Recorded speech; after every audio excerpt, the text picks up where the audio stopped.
सबसे ज्यादा contaminated water इस वक्त कहाँ है? कुंभ में है। उसके लिए कोई सफाई नहीं दे रहे। बॉडीज जो पानी में डाल दी गई हैं, उससे पानी कंटामिनेट हुआ। यही पानी जो है लोगों तक पहुंच रहा है। वहाँ वीआईपीज चले जाते हैं, कुंभ में नहाते हैं, उनको स्पेशल ट्रीटमेंट मिलता है, उनकी तस्वीरें होती हैं, नेक्स्ट दिन आप लोग सब छापते हैं, दिखाते हैं। मगर जिन लोगों, जो गरीब लोग, जो आम आदमी हैं, उनके लिए कोई सपोर्ट नहीं है, कोई अरेंजमेंट नहीं है। और झूठ बोल रहे हैं। 8 कितने करोड़ बोल रहे हैं? इतने करोड़ लोग वहाँ आएंगे कैसे? आएंगे कैसे? झूठ बोल रहे हैं।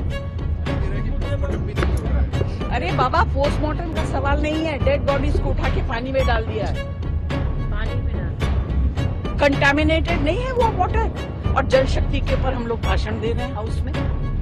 महाकुंभ मेळ्यात चेंगराचेंगरी का झाली? दुर्घटनेतील मृतांचा आकडा योगी सरकारने लपवलाय का? जगातील सर्वात मोठ्या धार्मिक कार्यक्रमाच्या नियोजनात सरकार फेल गेलं का? उत्तर प्रदेशातील प्रयागराजमध्ये भरलेल्या महाकुंभ मेळ्यात मौनी अमावस्येच्या दिवशी मोठी दुर्घटना घडली आहे।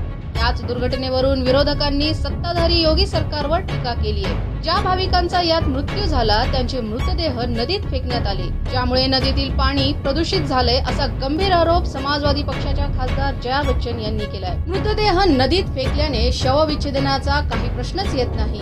हे मृतदेह नदीत फेकल्याने नदीचं पाणी दूषित झालं असून तेच पाणी भाविकांपर्यंत पोहोचवल्याचा मोठा आरोप देखील त्यांनी केलाय। तर दुसरीकडे सत्ताधारी भाजप नेत्यांनी जया बच्चन यांनी हिंदू आस्था आणि पवित्र कुंभमेळ्याचा अपमान केलाय। त्यांचं वक्तव्य दिशाभूल करणारं आणि असंवेदनशील असल्याचं त्यांनी म्हटलंय।